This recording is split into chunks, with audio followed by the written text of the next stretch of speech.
Venezuelan-Colombian EDUARD Castrillon was doing his job in Bogota recently when he was stopped by the police for a routine check. He was dumbfounded when he was told his Colombian ID was fake and was arrested for 36 hours. I was in shock because I was sure I had done nothing wrong. They still handcuffed me and took me to the police station.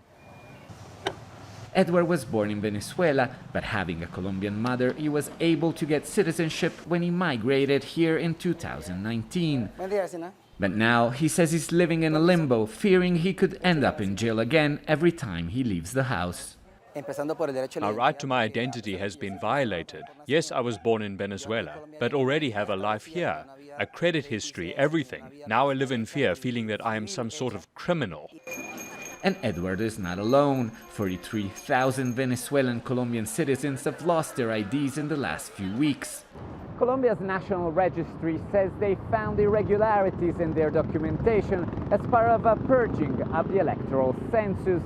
Their IDs were cancelled and the majority were not notified.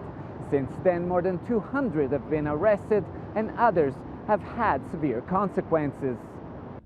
The director of the civil registry says that while the difficulty many faced are unfortunate, they had no option given the fact the records show some irregularity.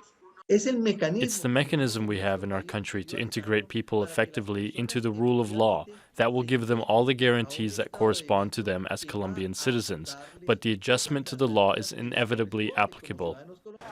But some suspect darker motives. They say the so-called irregularities could be an excuse used by the government to reduce the participation in upcoming presidential elections of citizens linked to socialist Venezuela. Others claim it's the government's heavy-handed response to allegations of fake IDs circulating in the country. Whatever the reason, it's having an impact.